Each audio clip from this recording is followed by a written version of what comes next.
Bonjour tout le monde et bienvenue sur PDLV. Aujourd'hui, on va parler du combi des temps modernes, j'ai nommé le Volkswagen ID Buzz.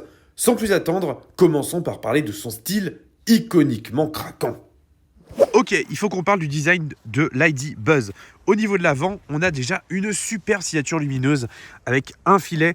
On a également l'éclairage IQ Light, on a également des mouches à merde et on a vraiment une ambiance qui est très jolie. Au centre, un gros logo façon combi de première génération, ça rend superbement bien. Et on a également un pare-choc avant qui est largement ajouré et qui intègre les radars et lidar. Au final, on a un avant qui est en biton avec une partie supérieure blanche et une partie inférieure de couleur jaune. Il y a plusieurs ambiances proposées. On est clairement dans l'esprit du combi d'antan. Au niveau du profil, c'est un van avec une silhouette bien sûr monocore. On est posé sur des jantes de 21 pouces qui sont optionnelles et qui intègrent un enjoliveur sur la partie centrale pour plus d'aérodynamique. L'avant est superbement dessiné, on a un vitrage qui est très lisse, avec notamment cette partie-là qui n'a aucune délimitation. La concession à faire, c'est que les vitres arrière ne sont pas ouvrantes. Au niveau du profil, on a donc des portes avant assez massives et des portes arrière qui sont coulissantes. En plus, elles s'ouvrent électriquement et elles donnent accès à un habitacle plutôt joli. Au niveau de l'arrière, c'est plutôt carré, mais c'est tout aussi réussi. On a déjà un bandeau de feu qui est très joli et qui se poursuit d'un bout à l'autre. On est également sur un éclairage IQ Light qui rend bien. Clin d'œil au combi, on a également ces trois écopes. Là, ça fait plus écho au combi T2. L'arrière s'ouvre également sur un gros logo. Et le logo ID Buzz qui est juste là. On a également accès à un grand coffre qui nous permet de stocker tout notre bordel et même de la Kézak. Fascinant. On a également une ambiance qui est plutôt jolie dans l'ensemble. Cette couleur-là, on est sur un mix entre le jaune et le vert. Dites-nous en commentaire ce que vous pensez que c'est comme teinte. Cette même délimitation, on la retrouve également sur tout le profil. Et au niveau de l'habitacle, c'est clairement joli. On est sur un intérieur qui reprend les tons extérieurs. On a la couleur de carrosserie jaune. On a un habitacle jaune pastel qui se marie avec du blanc. Blanc que l'on retrouve également au niveau de la sellerie. Sellerie qui porte bien sûr l'embossage ID. Un motif qui est plutôt joli et des textures qui sont bien rapportées. Évidemment, il y a beaucoup d'électronique. On est sur des sièges ergo confort et on a une interface qui est clairement canon. En plus, on a un revêtement en faux bois ici. On a un large écran qui intègre pas mal de fonctions. On a également un joli volant et on a des accoudoirs partout. Vraiment, on s'y sent grave bien. Au niveau du plafonnier, c'est plutôt joli aussi. Rien à redire de ce côté-là. Le poste de conduite est très ergonomique également. On a beaucoup de réglages possibles au niveau des sièges. À l'arrière, même rigueur, on est sur la version courte de l'ID Buzz qui ne propose donc que 5 places. L'ensemble est modulable et donne accès à un plancher plat au niveau du coffre. Les sièges se rabattent et ça donne vraiment un accès libre. En plus, il paraît qu'on peut même dormir dans cet ID Buzz. Est-ce qu'on dort bien dans cet ID Buzz? Oui. C'est vrai? Ouais, franchement, c'est super confort. Regardez, il a dormi dedans ce con. Et ensuite, au niveau du poste de conduite, vraiment, on a tout ce que l'on peut attendre d'un véhicule moderne. L'interface est plutôt jolie. Les finitions sont quand même relativement soignées dans l'ensemble. On a vraiment de beaux jeux de matière. Vraiment, tout est vraiment canon. Je suis assez fan. Alors, on a également une console centrale qui a la particularité d'être amovible. Ça, c'est très drôle. Ça libère l'accès à un tunnel central. Les rangements, il y en a beaucoup. On a également un petit détail sympa, c'est que les pédales arborent un motif comme si on voulait démarrer ou lancer une musique. Ça, c'est vraiment canon. Au niveau de l'instrumentation, on va y revenir, mais c'est vraiment pas mal aussi. Bref, l'ID Buzz, c'est clairement le combi de nouvelle génération. On va plus loin que du simple néo-rétro. On est vraiment sur un véhicule réinventé, bien dans l'air du temps et qui cristallise tous les regards. Le combi, c'est un modèle mythique pour Volkswagen. Et ça fait bien longtemps que la marque allemande voulait faire son grand retour. Dès 2001, il y avait eu le concept microbus. Il a été suivi en 2011 par le Bully, en 2016 par le Bud E et enfin en 2017 par l'ID Buzz Concept. C'est finalement en 2022 que ce grand van de 4,72 m a vu enfin le jour. Et autant dire que c'était un immense succès, d'autant plus qu'il a été parmi les finalistes pour être la voiture de l'année 2023. Il faut dire que le modèle a quand même pas mal d'arguments. Et vous le verrez, sur la route, il se débrouille quand même plutôt bien. D'ailleurs, en conduite sportive, ça donne quoi ?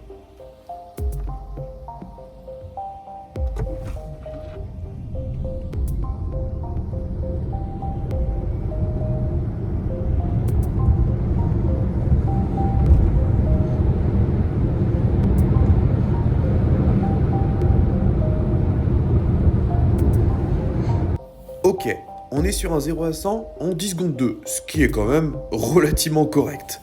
Bon, et maintenant sur la route, ça donne quoi Lady Buzz? On embarque les amis. Bon, vous vous en doutez, c'est un véhicule qui nous plaît déjà plutôt bien et on a beaucoup de choses à dire. Mais forcément, un véhicule, le but, c'est aussi et surtout de le rouler. Donc, on va prendre un petit peu la route et on va voir un petit peu ce qu'on en pense tout simplement. On va commencer par parler un petit peu de la partie mécanique, même si dans un véhicule électrique, la mécanique, c'est pas forcément ce qu'il y a le plus. Donc, déjà, on est sur un ID Buzz. ID, comme idée, c'est la branche électrique à 100% de Volkswagen. Une gamme qui comprend actuellement les ID3, ID4, ID5 et donc ID Buzz qui n'est autre que la réincarnation néo-rétro du combi d'antan. Alors cette branche là, elle se concentre autour d'une base qui est commune avec d'autres modèles du groupe VAG, à commencer par Audi avec son Q4 e-tron, Skoda avec son Enyaq et Cupra avec la borne notamment. On est donc sur une architecture propulsion, mais bien sûr, on n'est pas sur un véhicule sportif. Donc même si vous accélérez pleine balle, le véhicule ne va pas burn. Je disais quoi déjà? Cette famille-là, elle est donc sur une architecture propulsion et elle peut accueillir différentes capacités de batterie avec un ou plusieurs moteurs en propulsion ou en transmission intégrale. Dans le cas de l'ID Buzz, on est sur un véhicule plutôt lourd qui n'a pas la vocation d'être sportif. Donc, on est sur des versions qui sont de simple propulsion.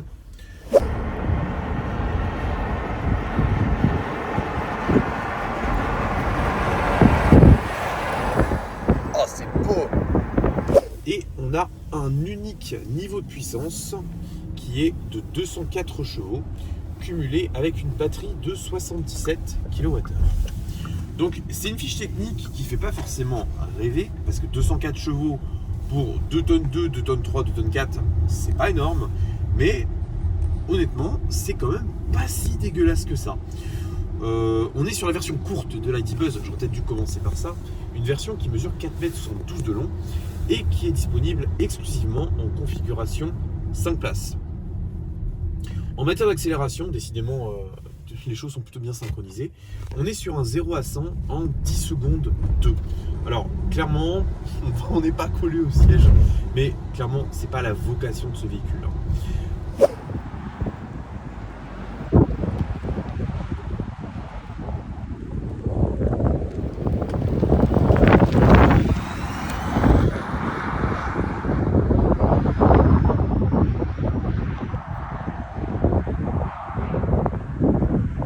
Conduire, on est déjà sur un positionnement utilitaire, donc je suis quand même placé assez haut. On peut régler le siège un petit peu dans toutes les positions, ça c'est vraiment agréable, et on peut même se faire masser le bas du dos pendant qu'on conduit. La direction, elle est plutôt agréable. Alors bien sûr, les roues avant sont purement directionnelles, donc on a une direction qui est quand même pas hyper lourde non plus. Ça fait le taf, mais la conduite sportive, non, tu oublies. Le toucher de pédale est plutôt agréable. Alors il y a plusieurs modes de conduite qui sont disponibles. Là je crois qu'on est en mode sport, il me semble. Oui. Il y a éco, confort, sport et il y a un mode individuel qui peut être personnalisé. Ouais. Bon, à conduire, on va pas se mentir, c'est pas le véhicule le plus incroyable parce que voilà, il n'y a pas de plaisir de conduite particulier. Mais le plaisir, il est différent. C'est justement le plaisir d'avoir un véhicule qui est simple. Et qui est modelable. Qui est modulable, qui est silencieux. Et ça, c'est trop bien. En plus, on a un mode B que moi, j'aime beaucoup. Alors, c'est pas le mode B, ça s'appelle le mode break. Ouais. En gros, c'est juste un mode de conduite où, en gros, on va, dès que vous allez relâcher l'accélérateur, le véhicule va légèrement freiner. Sans utiliser tout ce qui est disque et plaquettes, ça va être un frein moteur qui va servir à recharger davantage les batteries de la voiture. Si vous êtes en ville, là vous l'utilisez et là c'est super agréable. Mais quand vous faites de la route à 90, si vous voulez pas freiner et faire chier les autres derrière à tout le temps bouger entre 80 et 90, il faut rester en mode D et là quand vous allez relâcher l'accélérateur, vous allez être en roue libre, vous n'allez pas en train de freiner tout le temps et faire chier les autres derrière. Le mode de récupération d'énergie fonctionne quand même plutôt bien. La batterie de 77 kWh utile. 74 utilisables. 74 distance utilisable, elle autorise une autonomie maximale de 442 km. Cette autonomie-là, nous sommes bien d'accord, elle est purement théorique. Si vous faites que de la ville, vous pouvez en faire bien plus. Si vous faites que l'autoroute, vous en ferez beaucoup moins. Dans les faits, nous, on est plus autour des 350 km, sachant que... On fait vraiment... Enfin, voilà, on a le compteur qui est juste là. Depuis qu'on l'a eu, depuis une semaine, on a fait presque 1500 bornes. On a roulé plus de 41 heures. Et encore, on a encore beaucoup de route à faire. Oui. On a une conso moyenne de 24,5 kWh, ce qui est en vrai, franchement, pas... Ça va. Qui est franchement raisonnable au vu du poids et de la route qu'on fait. Ouais. Surtout qu'en plus, nous on se limite pas à siège chauffant, massant, clim, chauffage. Enfin, on fait vraiment un peu la totale. On roule vraiment comme si on roulait avec une voiture 100% thermique. Exactement. On se limite pas, on se bride pas. Et sur l'autoroute, on roule pas à 110 ni à 120, on roule à 130, Exactement. voire 135 ou 140. Voilà. Donc notre utilisation n'est pas forcément représentative à 100% de l'utilisation d'un XBuzz, mais justement, nous, notre objectif aussi, c'est... On essaye sur tous les terrains possibles. Voilà, et c'est de se mettre dans la peau d'un conducteur de véhicule thermique qui se dirait, est-ce que je peux faire la même chose en électrique qu'en thermique? La réponse, c'est oui. C'est juste que tes habitudes, Jean-Michel, tu devrais en modifier quelques-unes, tu vois. Ouais, franchement, quasiment pas. Enfin, si tu veux, c'est quand la voiture, elle se recharge assez rapidement aussi. Tu fais un 20-80% en à peine une demi-heure. C'est pas la mort. Enfin, tu t'arrêtes, tu branches la voiture, tu vas faire pipi, tu vas boire un petit café et puis hop, tu vas revenir. La voiture sera à 70-80% et puis voilà, après tu repars et t'es tranquille. Exactement. Voilà. Surtout que nous, en autonomie, on a un peu poussé. On est déjà arrivé à. On a fait certains parcours où franchement, on s'attendait pas à arriver sans faire de recharge. On a réussi sans problème, quoi. Totalement. En fait, je dirais que cet ID.Buzz là, il est... Bien sûr, le fait qu'il soit électrique, ça va forcément freiner beaucoup de monde. Mais je pense que pour Volkswagen, il était important que ce modèle-là soit électrique parce que les multivans, les transporteurs et tout ça, c'est des gammes qui sont très cool.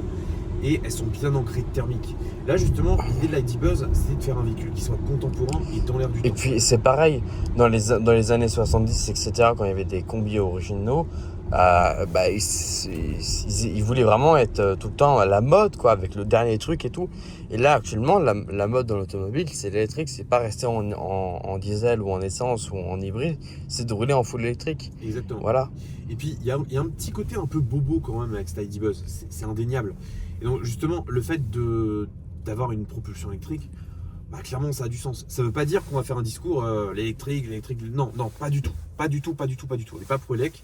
Mais c'est juste que quand tu veux apprécier un véhicule, tu es obligé de le prendre dans sa globalité, pour ce qu'il est, pour ce qu'il fait et dans quel contexte il se pose. Pour qui il a été créé aussi. Voilà. Quels sont les principaux clients de ce véhicule-là? C'est ça. Et là, clairement, pour moi, ce véhicule-là, je ne l'aurais pas imaginé avec une version thermique. Bien sûr que ça aurait été cool, mais je pense aussi qu'il faut réussir à situer les choses. Et la voiture électrique, si elle veut continuer à s'implanter de manière durable et efficace, il y a deux manières d'opérer. Soit tu développes une gamme à part, et dans ce cas-là, ça peut très bien marcher comme ne pas marcher. Par exemple, chez Mercedes, ils ont fait la gamme EQ que je trouve dégueulasse, qui, elle, est positionnée un peu côté futuriste et tout. Chez Volkswagen, avec la branche ID, on est sur une gamme qui est un peu plus consensuelle, un peu plus ludique. Peugeot, comme beaucoup de constructeurs, ils sont partis du constat de se dire que la voiture électrique est une voiture comme une autre. Donc, il n'y a pas besoin d'avoir un distinguo. Par exemple, chez Hyundai, par exemple, les versions électriques, ils sont partis du constat de se dire il faut que ce soit une esthétique dégueulasse pour qu'on puisse en vendre. Je parle pas de la Ioniq 5, de la Ioniq 6. Là, c'est des gammes qui s'assument. Qui sont belles, qui sont un néo-rétro. Mais si on prend le Kona, mais c'est dégueulasse. Pas une voiture électrique qui est là pour plaire aux gens. C'est une voiture. On fait une voiture électrique pour faire une voiture électrique.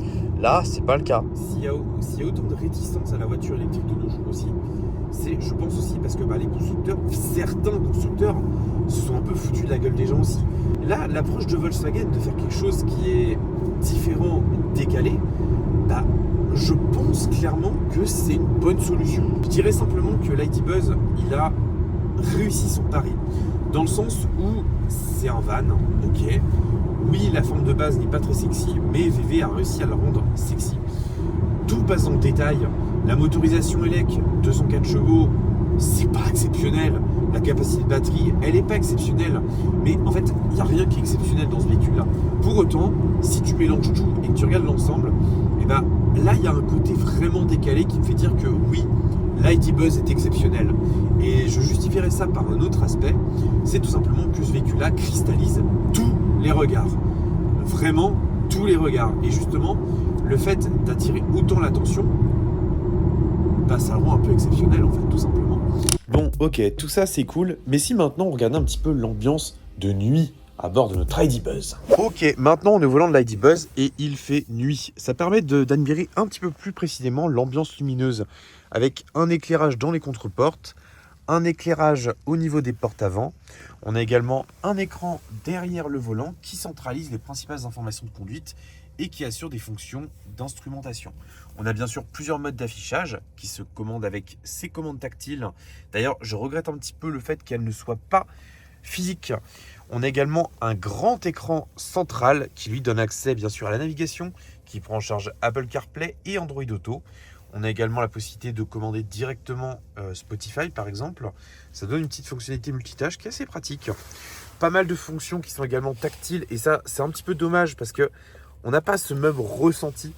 On a également de l'éclairage qui se trouve ici. La sellerie, on l'a déjà évoqué tout à l'heure, mais elle est vraiment hyper canon avec une finition claire du plus bel effet. On a bien sûr des commandes électriques qui permettent de régler le siège dans toutes les directions et même de régler l'appui. On peut également avoir les sièges massants au niveau des places avant. On a bien sûr également un accoudoir central, mais également un accoudoir côté extérieur. Et rien que ça donne un côté quand même vachement cool. À l'arrière, côté camping. mais exactement. À l'arrière, on a également une belle ambiance. C'est assez cool. Vraiment, c'est très accueillant. Et c'est là qu'on se dit que la version 7 places longue doit être également très très cool. Bon, on ne peut pas terminer sans souligner ce petit détail-là. Le logo ID Buzz qui est sublimement perforé dans l'alcantara du siège.